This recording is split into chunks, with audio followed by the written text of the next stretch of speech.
বাংলাদেশ বেতার, রাজশাহী। এখন শুনবেন স্থানীয় সংবাদ।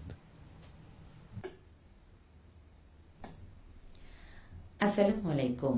আজ বৃহস্পতিবার, পহেলা জ্যৈষ্ঠ, 16 ঝিলকত, 15 মে। বাংলাদেশ বেতার, রাজশাহী। স্থানীয় সংবাদ পড়ছি সালমা। রাজশাহীতে তৃণমূল পর্যায়ে অর্থনৈতিক ক্ষমতায়নে নারী উদ্যোক্তাদের বিকাশ সাধন প্রকল্পের আওতায় উদ্যোক্তাদের উদ্বুদ্ধকরণ কর্মশালা ও প্রশিক্ষণ ভাতা বিতরণ অনুষ্ঠিত হয়েছে। গতকাল রাজশাহী জেলা প্রশাসকের সম্মেলন কক্ষে অনুষ্ঠানে প্রধান অতিথি হিসেবে উপস্থিত ছিলেন জেলা প্রশাসক আফিয়া আক্তার। তিনি বলেন, প্রত্যেকটি নারীর পথ চলা সহজ নয়। সেই জন্য কোনো নারী যখন কোনো কাজে উদ্যোগী হয়, সে উদ্যোগকে আরও একটু এগিয়ে নিতে সহযোগিতা করতে সরকারের এই প্রকল্প।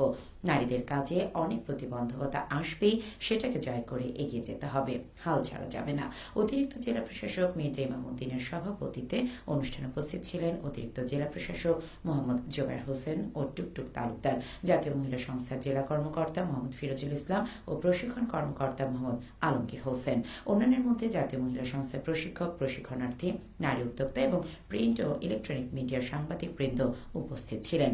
অনুষ্ঠান শেষে নারী উদ্যোক্তাদের হাতে ক্রেস্ট এবং প্রশিক্ষণ সম্পন্নকারী প্রশিক্ষণার্থীদের হাতে প্রশিক্ষণ ভাতার চেক তুলে দেন জেলা প্রশাসক।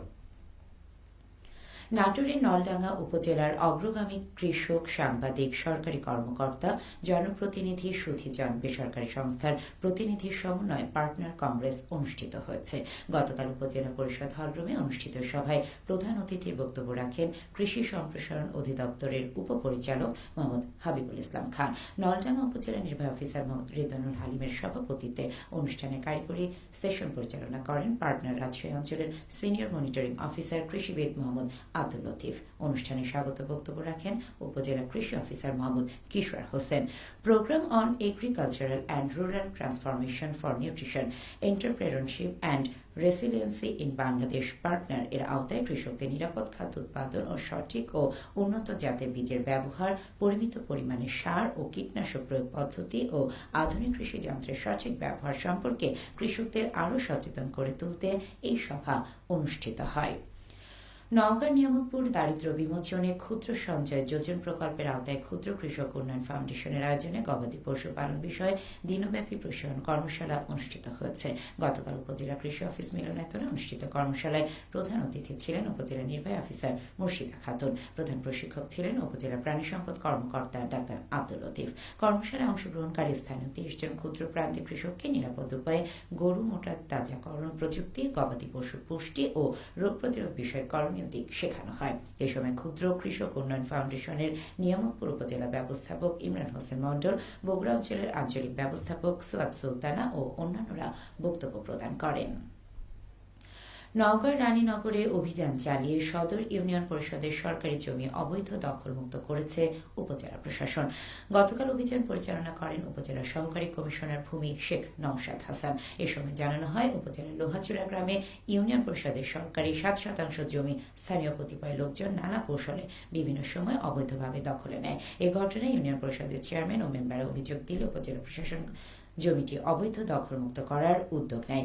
সহকারী কমিশনার শেখ নওশাদ হাসান বলেন, অভিযানে গিয়ে স্থানীয় বাসিন্দাদের উপস্থিতিতে কাগজপত্রাদি যাচাই শেষে অবৈধ দখলমুক্ত সাইনবোর্ড স্থাপন করে ইউনিয়ন পরিষদের কাছে জমিটি হস্তান্তর করা হয়েছে। বগুড়ার সারিয়াকান্দি উপজেলায় অভ্যন্তরীণ পৌর মৌসুমে ধান ও চাল সংগ্রহ কার্যক্রমের আনুষ্ঠানিক উদ্বোধন করা হয়েছে। গতকাল উপজেলা খাদ্য গুদামে ফিতা কেটে এই কার্যক্রমের উদ্বোধন করেন সারিয়াকান্দি উপজেলা নির্বাহী অফিসার শাহরিয়ার রহমান। উদ্বোধন অনুষ্ঠানে উপস্থিত ছিলেন উপজেলা কৃষি কর্মকর্তা মোহাম্মদ আলী জিন্না, উপজেলা খাদ্য নিয়ন্ত্রক কর্মকর্তা দেওয়ান আতিকুর রহমান, উপজেলা খাদ্য গুদাম কর্মকর্তা রাশিদুল ইসলাম। এ সময় চালকল মালিক সমিতির নেতারা উপস্থিত ছিলেন। চলতি মৌসুমে সরাসরি অনলাইনের মাধ্যমে আবেদনের ভিত্তিতে ধান ও চাল সংগ্রহের লক্ষ্যমাত্রা নির্ধারণ করা হয়েছে 939 মেট্রিক টন ধান এবং 1422 মেট্রিক টন চাল। সরকার নির্ধারিত মূল্যে প্রতি কেজি ধানের দাম 36 টাকা এবং চালের দাম 49 টাকা ধার্য করা হয়েছে। এই সংগ্রহ চলবে 31 আগস্ট পর্যন্ত। খেলার খবর। ক্রীড়া পরিদপ্তরের বার্ষিক ক্রীড়া কর্মসূচি ও জেলা ক্রীড়া অফিসের আয়োজনে সিরাজগঞ্জে অনূর্ধ্ব-16 বালকদের ভলিবল ও ব্যাডমিন্টন প্রতিযোগিতা 2025 শেষ হয়েছে। গতকাল প্রতিযোগিতার ফাইনাল খেলে সিরাজগঞ্জ কালেক্টরেট স্কুল অ্যান্ড কলেজকে পরাজিত করে চ্যাম্পিয়ন হয় কাঞ্চীপুর উপজেলার মেঘা ইউসুফউদ্দিন ইসলামিয়া উচ্চ বিদ্যালয়। প্রতিযোগিতার উদ্বোধনী অনুষ্ঠানে প্রধান অতিথি হিসেবে উপস্থিত ছিলেন যুব উন্নয়ন অধিদপ্তরের পরিচালক ও যুগ্ম সচিব প্রিয় সিন্ধু তালুকদার। সিরাজগঞ্জ জেলা ক্রীড়া অফিসার মোহাম্মদ নুরে এলাহির সভাপতিত্বে অনুষ্ঠানে বিশেষ অতিথি হিসেবে উপস্থিত ছিলেন যুব উন্নয়ন অধিদপ্তর সিরাজগঞ্জের উপপরিচালক মোহাম্মদ শরীফুল ইসলাম, ইসলামিক ফাউন্ডেশনের উপপরিচালক মোহাম্মদ ফারুক আহমেদ এবং সিরাজগঞ্জ প্রেস ক্লাবের সভাপতি মোহাম্মদ হারুনুর রশিদ খান হাসান। সবশেষে আবহাওয়া। আজ সকাল 6টায় রাজশাহীতে তাপমাত্রা ছিল 29 ডিগ্রি সেলসিয়াস। এ সময় বাতাসে আর্দ্রতার পরিমাণ ছিল 88%। রাজশাহী পার্শ্ববর্তী এলাকায় আজ সূর্যোদয় হয়েছে ভোর 5টা 21 মিনিটে এবং সূর্যাস্ত সন্ধে 6টা 41 মিনিটে। সংবাদ শেষ হলো। আমাদের পরবর্তী স্থানীয় সংবাদ দুপুর 12টা 10 মিনিটে।